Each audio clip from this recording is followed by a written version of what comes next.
ने भी क्या कुछ कहा वो सुनवाते हैं आपको।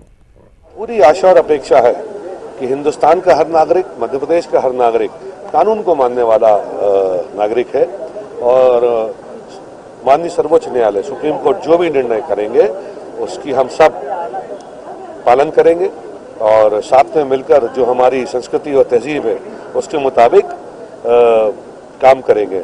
मैं न्यूज़ 18 की तरफ से आप सबसे अपील करता हूं, शांति और सद्भावना बनाकर रखें, जो हमारी पुरानी परंपराएं हैं उन्हें और मजबूत बनाएं। और लगातार हमारे साथ प्रकाश चंद्रोता हमारे साथ जुड़े हुए हैं, छत्तीसगढ़ के हमारे एडिटर हैं। इसके अलावा प्रवीण दुबे हमारे साथ लगातार बने हुए हैं। दोनों के जरिए हम मध्य प्रदेश छत्तीसगढ़ को बूझने, समझने और समझाने की भी कोशिश कर रहे हैं। प्रवीण जी, एक बड़ा सवाल जिसका मैंने जिक्र किया था, सोशल मीडिया, एक वो दौर था और एक अब ये जब फैसला आ रहा है, सोशल मीडिया शरारत में तब्दील हो चुकी है, ये बड़ी चुनौती रहेगी। प्रवीण जी, बेशक ये चुनौती तो है, लेकिन इसकी जागरूकता भी बहुत पर्याप्त तरीके से फैला दी गई है। साइबर सेल सक्रिय है, तमाम जितने व्हाट्सएप ग्रुप है उनको मैसेज डिलीवर कर दिया गया कि किसी भी तरह की भड़काऊ पोस्ट, किसी भी तरह का ऐसा बयान जिससे लोग भड़क सके, उनको उन पर अगर वो पोस्ट होता है तो एडमिन को तत्काल अरेस्ट कर लिया जाएगा। ये लगभग सभी लोगों को पता चल गया। दूसरी बात यह है ललित के जो ऐसे चिन्हित किए हैं, यहाँ एमपी में, बाकी प्रदेश का तो मुझे सूरत हाल नहीं पता, लेकिन मध्य प्रदेश में तय कर लिया गया कि ऐसे लोग चिन्हित कर लिए गए जिनका काम है भड़काना, जिनका काम है आग में घी डालना। उन लोगों से बॉन्ड भरवा लिए गए, वो चाहे पॉलिटिकल पार्टी के लोग हों या चाहे आम लोग हों या आम किसी धर्म विशेष से जुड़े हुए लोग हों, उनसे बॉन्ड भरवा लिए गए। यानी बहुत अच्छा होमवर्क अभी तक तो पुलिस ने कर रखा है, लेकिन ये बात तय है कि मॉब का किधर शिफ्ट हो जाता है उसका कुछ कहा नहीं जा सकता, लेकिन तैयारियां पूरी हैं और दोनों स्तर पर है। एक सख्ती के स्तर पर है, दंड के स्तर पर है, और एक तैयारी वो भी है कि समझाइश के स्तर पर। जैसे मैंने पहले भी कहा कि तमाम धर्म गुरुओं को भरोसे में लिया गया है, उनसे बात की गई है, उन्हीं के जरिए पूछा भी गया कि वो कौन लोग हैं जो ऐसे मसलों में आग में घी डालने का काम करते हैं। जी, एक पुलिस अधिकारी तो गाते हुए भी अपील करती नजर आई, ये भी अच्छा प्रयोग या होमवर्क कहा जाएगा। अधिकारी है एसएसपी इंदौर जो रुचिवर्धन है, वो थोड़ा संवेदी है और इसी वजह से उन्होंने जो शांति समिति की मीटिंग हुई उसमें उन्होंने एक बड़ी तरन्नुम में अपील जारी की और ये उसका प्रभाव भी पड़ा है और कोशिश भी की जाती है। जैसे मैंने पहले भी कहा कि इसी वक्त में परखा जाता है कि आपके अंदर प्रशासनिक दक्षता कितनी है, क्योंकि केवल डंडे चलाने से या केवल अगर मान लीजिए खुदा ना खास्ता कोई आंदोलन उग्र हुआ तो उसे सख्ती से दबाने से हल नहीं निकलते, बल्कि उससे आग और भड़क जाती है। ये आप कितने अंदर तक आपकी पैठ है, कितना आप लोगों को साथ लेके चल पाते हैं, तभी ऐसे किसी इतना बड़ा मामला है। क्योंकि एक पीढ़ी ललित में कहूं कि जो अभी पैदा हुई है उसे पता भी नहीं है कि ये मामला कब गया था कोर्ट में, कब से शुरू हुआ, कैसी इसकी वजह क्या है। तो पूरी एक पीढ़ियों को प्रभावित करने वाला मामला है, ये आसान मामला नहीं है। कोर्ट का बहुत बड़ा फैसला है, मैंने कहा आजाद भारत के बाद का सबसे बड़ा फैसला है, जिसके बहुत बड़े मायने भी हैं। तो जाहिर सी बात है कि उसे बहुत बड़े स्तर पे ही हैंडल करना होगा। ये कोई सामान्य घटना नहीं है ललित, वाकई सामान्य घटना नहीं है। यही हम बार बार दोहरा रहे हैं कि पूरी दुनिया की निगाहें दरअसल इस पर होंगी। प्रकाश जी भी लगातार हमारे साथ बने हुए हैं। प्रकाश जी, छत्तीसगढ़ में कितना होमवर्क, क्या प्रभारी मंत्रियों को जिम्मेदारी दे दी गई है? इसके अलावा जैसे मध्य प्रदेश में बॉन्ड भरवाए गए हैं, चिन्हित कर लिया गया है, छत्तीसगढ़ का होमवर्क क्या कहता है? इसमें फिर ये भी है कि जो कई जिले हैं वो नक्सल प्रभावित भी हैं। ललित, छत्तीसगढ़ की जो भौगोलिक परिस्थिति है थोड़ा अलग है। यहाँ पे ठीक है, बीजेपी 15 साल पे सत्ता पे रही है, पर उस तरह का उन्माद या उस तरह के बातें अभी तक सामने नहीं आई है। पिछले छत्तीसगढ़ बने 20 साल हो गया है, आज तक यहाँ कभी भी दंगे नहीं हुए हैं किसी संप्रदाय के बीच, या उस तरह की स्थिति निर्मित नहीं हुई है। तो इस तरह की चीजें नहीं है जिस तरह के बाकी जगह पे होते हैं देश के अन्य जगहों पर इतना जरूर है कि छत्तीसगढ़ में निश्चित रूप से पुलिस ने अतिरिक्त बंदोबस्त किया है। सेंसिटिव इलाका जहाँ पे है उन सारे जगहों पर पुलिस की बंदोबस्त की गई है। अतिरिक्त पुलिस, जैसे डीजीपी डीएम अवस्थी ने बात मेरे से चर्चा में कहा कि उन्होंने अतिरिक्त फोर्स दे दिए हैं। आज वीडियो कॉन्फ्रेंसिंग के जरिए डीजीपी ने खुद सबसे बात की और उनसे कहा है सारे रेंज के आईजी और एसपी से कि अतिरिक्त पेट्रोलिंग किया जाए और निगाहें रखी जाए। साथ ही साइबर क्राइम जो दिया गया है, ठीक है, और ये जो व्हाट्सएप का भी आया था कि सबसे ज्यादा स्नूपिंग या जो कुपिया हो रही थी वो छत्तीसगढ़ के लोगों पे हो रही थी, बट एक तरफ से ये भी देखा गया कि साइबर पे इसी तरह का सोशल मीडिया का गलत लोग इस्तेमाल करते हैं और समाज में विभेद सृष्टि करते हैं। तो उन सब पर भी नजर रखने के लिए पुलिस ने अतिरिक्त साइबर सेल को कहा गया है। इस तरह का व्हाट्सएप ग्रुप चलाते हैं या कुछ करते हैं तो उनके ऊपर भी नजर रखी गई है। ललित जी, एक बात और भी है कि निश्चित रूप से सरकार भी जानती है कि इस तरह के अगर कहीं पे भी दंगे होंगे, फसाद होगा या कहीं। जी मैं आप दोनों को ही रोकना चाह रहा हूं। बहुत बहुत धन्यवाद। दरअसल हमें तत्काल दिल्ली जाना होगा। सुशील हमारे साथ बने हुए हैं। सुशील, देश का सबसे बड़ा फैसला, दिल्ली कितना तैयार? कल बीजेपी की बड़ी बैठक भी होने वाली है 10:30 बजे। सुशील, दिन है अगर बात करें उत्तर प्रदेश के लिए, और साथ ही साथ तमाम लोगों का फिलहाल समर्थन की जरूरत भी है, क्योंकि उत्तर प्रदेश सरकार और केंद्र सरकार बार बार लोगों से यह अपील कर रही है कि जो भी फैसला आए उसका स्वागत करिए। सुप्रीम कोर्ट के इतिहास में यह पहली बार ऐसा होगा जब शनिवार के दिन सुप्रीम कोर्ट कोई बड़ा फैसला सुनाएगा, क्योंकि अभी तक इतिहास में शनिवार के दिन सुप्रीम कोर्ट ने कोई फैसला नहीं सुनाया है। बहुत ही विशेष परिस्थितियों में ही सुप्रीम कोर्ट शनिवार को बैठता है। लेकिन डीजीपी और उत्तर प्रदेश के चीफ सेक्रेटरी से मुलाकात करने के बाद चीफ जस्टिस की तरफ से यह बड़ा निर्णय लिया गया है, यानी कि चीफ सेक्रेटरी और उत्तर प्रदेश के डीजीपी ने उनको यह आश्वस्त किया है कि वहां पर सुरक्षा व्यवस्था चाक चौबंद है, पैरामिलिट्री फोर्सेस जो हैं वहां पर तैनात कर दी गई हैं, और ऐसे में वो जो तैयारी की बात कर रहे हैं उस हिसाब से दिल्ली की बात करें तो दिल्ली और उत्तर प्रदेश की बात करें तो उत्तर प्रदेश दोनों तैयार है। क्योंकि जो सुरक्षा समीक्षा की आज बातचीत चली लगभग 1.5 घंटे, उस 1.5 घंटे की मुलाकात से कई चीजें फिलहाल तय की गई हैं, कई चीजों को देखा गया है। उसी के बाद 5 जजों की संवैधानिक पीठ 491 साल पुराना जो ये विवाद है, उस विवाद पर कल सुबह 10:30 बजे अपना फैसला सुनाएगा।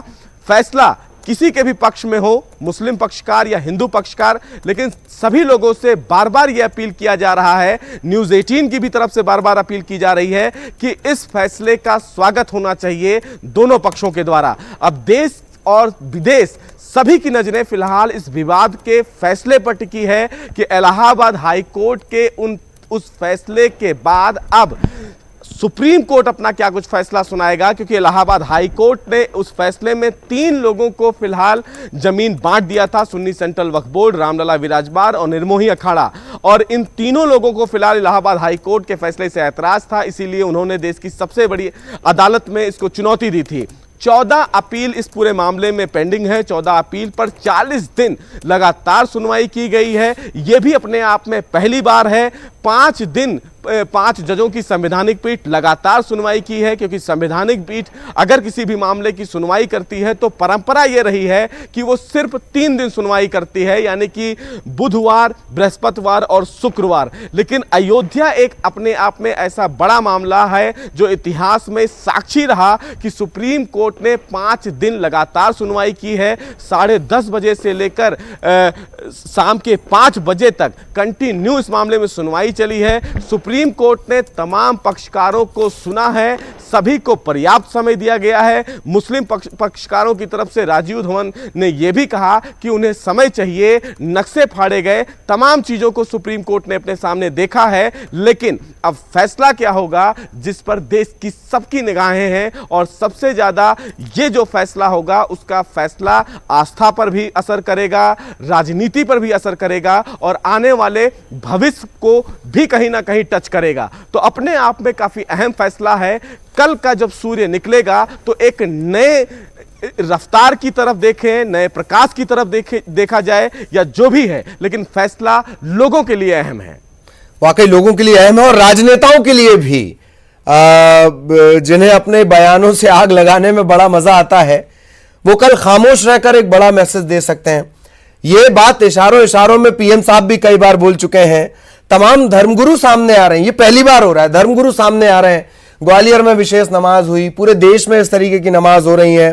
महंत जो है निर्मोही अखाड़े के, जो टीकमगढ़ से ताल्लुक रखते हैं मध्य प्रदेश के, उन्होंने भी अपील की। अच्छा, उन्होंने तो नसीहत भी दी कि जो राम के नाम पर दुकान चला रहे हैं वो बिल्कुल खामोश रहें। तो ये बहुत अच्छी बात है, ये अच्छा इशारा है। जी बिल्कुल, देखिए साफ तौर से ये एक बड़ा इशारा है, क्योंकि अगर बात करें तमाम पक्षकारों की, धर्म गुरुओं की, तो इस बार ऐसा पहली बार हुआ है तब जब तमाम धर्म गुरु, तमाम लोग, मुस्लिम पक्षकार लोग ये कह रहे हैं कि फैसला जो भी आए उसका स्वागत करना चाहिए, क्योंकि बहुत लंबा समय हो गया, 400 साल लंबा ये विवाद है। सुप्रीम कोर्ट ने चीफ जस्टिस उत्तर प्रदेश के मुख्य सचिव और डीजीपी से मुलाकात इसलिए की क्योंकि जो अयोध्या है, अयोध्या का नाम हमेशा संघर्षों से देखा गया है, और जब जब अयोध्या के नाम पर संघर्ष हुआ है तो लोकतंत्र कलंकित हुआ है, और वही कलंक दोबारा उसकी पुनरावृत्ति ना हो, इसीलिए सुप्रीम कोर्ट ने इस पूरे मामले में तमाम पक्षकारों को सुना और साथ ही साथ सुरक्षा व्यवस्था का भी जायजा लिया, क्योंकि सुप्रीम कोर्ट में ऐसा कभी नहीं हुआ जब सुप्रीम कोर्ट किसी मामले का फैसला सुनाए उससे पहले कंसर्न स्टेट के डीजीपी और मुख्य सचिव से मिले। मैं आपको रोकना भी चाह रहा हूं सुशील जी, आप सुशील, क्योंकि लगातार रिएक्शन भी आ रहे हैं, रिएक्शन सुनवाते हैं आपको। और हम लोगों को किसी भी प्रकार की अफवाहों से बचना चाहिए, सोशल मीडिया पे भी अपनी जिम्मेदारी जो है उसको निभाना चाहिए, और सभी लोग जो हैं वो इसको मिलजुल के अपना काम करें और अफवाहों से बचें, सबसे इम्पोर्टेंट वो है। और किसी भी प्रकार की कोई चीज़ हो उसमें तुरंत पुलिस को इत्तला करें और कानून का राज्य जो है स्थापित हो। सर, जैसे कि मीडिया को अवेयर करने के लिए कुछ प्रशासनिक, जैसे कि ऑथेंटिक तथ्यों के द्वारा, तो कुछ लोग सर आप लोग अपडेट करने की सोच रहे हैं कि मीडिया को भी हम सही जानकारी देते रहें बीच बीच में। देखिए, डिफरेंट जो हमारे मीडिया ग्रुप्स हैं, हमारा जो पुलिस के साथ में मीडिया का जो ग्रुप है, व्हाट्सएप ग्रुप बना हुआ है, तो उस पर हम लोग प्रोएक्टिवली जो भी न्यूज़ होती हैं, जो भी ऑथेंटिक न्यूज़ होती हैं उसको पब्लिश करते हैं। इसके अलावा हमारे जो व्हाट्सएप नंबर्स हैं वो भी हमने मीडिया कर्मियों के साथ में या कॉमन जनता के साथ में, या जो विभिन्न हमने जन चौपालें की हैं कॉन्फिडेंस बिल्डिंग मेजर में, उसमें गाँव चौपाले की ऑलमोस्ट 500 के ऊपर चौपालें हुई हैं, तो उसमें सभी में शेयर किया गया है। और पूरी सभी जगहों पे जनपद में आपने देखा होगा कि वॉल पेंटिंग से लगभग 18,000 जगहों पे पुलिस के नंबर्स लिखे गए हैं, तो किसी भी व्यक्ति को संपर्क करने में कोई प्रॉब्लम नहीं है। और मीडिया के सारे मैं यही चाहता हूँ कि मीडिया भी, जो हम लोग काउंटर र्यूमर, जो अपनी जो भी हम बात बताते हैं, जो र्यूमर्स होते हैं उसका काउंटर र्यूमर इमीडिएटली खंडन करते हैं, उसको ज़्यादा से ज़्यादा लोगों के पास में पहुँचाएँ, जिससे कि सुरक्षा का माहौल रहे। Thank you sir. तो लगातार इस तरीके से रिएक्शन आ रहे हैं, अधिकारी जो हैं वो पूरी तरह से तैयार हैं, किस तरीके से फैसले को लेकर क्या स्थितियां हो सकती हैं, इन सब को लेकर पूरी तैयारी है। सुशील भी जिस तरीके से जानकारी दे रहे थे, खुद सीजेआई ने इस बात को लेकर सवाल जवाब किए अधिकारियों से कि व्यवस्थाएं बिगड़नी नहीं चाहिए, ये भी पहली बार हो रहा है। जितेंद्र हमारे सहयोगी इस वक्त हमारे साथ भोपाल से जुड़े हुए हैं, सीधा जितेंद्र के पास आपको लिए चलते हैं। जितेंद्र, जमीन पर कितनी तैयारी, पुराना भोपाल, नया भोपाल, सबको अगर देख लिया जाए तो?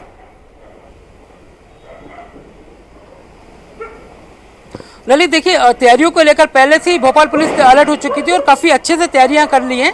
लगातार यहां पर अधिकारी गश्त कर रहे हैं, रेगुलरली गश्त कर रहे हैं। तकरीबन भोपाल पुलिस की बात करें तो 5,000 जवान हर चप्पे चप्पे पर तैनात है।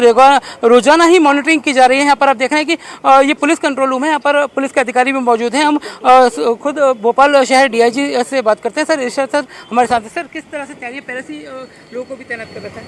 नहीं, हम लोगों का प्रोसेस चल रहा है, जन संवाद का भी, और अपनी तैयारियां भी चल रही थी। लोगों को कॉन्फिडेंस में रखना ज़रूरी है, सही जानकारी उन पर रहे, किसी तरह का र्यूमर मॉन्गरिंग ना हो, किसी तरह की गलत इन्फॉर्मेशन जो जनता तक ना पहुंचे। इसलिए हम लोगों की कोशिश है कि हर तबके तक, हर वक्त तक पहुंचे।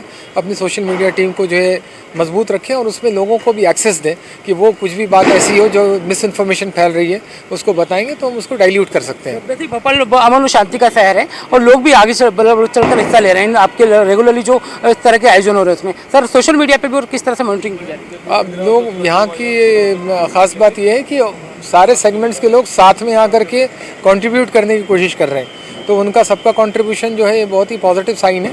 और हम लोगों की कोशिश है कि वो जो भी इंफॉर्मेशन इस तरह की आती रहेगी, जैसे काफ़ी रिस्ट्रेंट और उसकी अपील जो है हर सेक्शन से की जा रही है। होपफुली जो सब जगह चल रहा है वैसी अपील यहाँ भी चलेगी और कारगर रहेगी। आज भी सर आपकी लगातार बैठक रही है दिन भर, हिंदू संगठन और सभी समाजों, सभी धर्मों के लोगों से हुई है? एक्चुअली जितने भी अलग अलग वर्ग थे सारे लोगों के साथ बैठ के इसलिए ज़रूरी थी कि हम अपना पॉइंट ऑफ व्यू कन्वे कर पाएँ, उनका पॉइंट ऑफ व्यू सुन पाएँ, उनको जो हमारे नंबर्स हैं, हेल्पलाइन नंबर्स हैं वो बता पाएँ, और ये भी बता पाएँ कि उनके बिल्कुल किसी तरह से परेशान होने की आवश्यकता नहीं है। र्यूमर मॉन्गरिंग पे नहीं जाना है, false information, miss information, false news, fake news के ऊपर नहीं जाना है। जी, जी, वो जी। एक प्रोसेस था, पूरे दिन उसका दौर चलता रहा एंड वी हैव ट्राइड कि उसका बेस बड़ा हो, ज़्यादा से ज़्यादा लोग जितेंद्र, वक्त थोड़ा कम है, लेकिन आप इनसे बातचीत करें, हम आगे उस बातचीत को दिखाएंगे। बहुत अच्छा सवाल आपने सोशल मीडिया को लेकर भी किया, आप उनसे बातचीत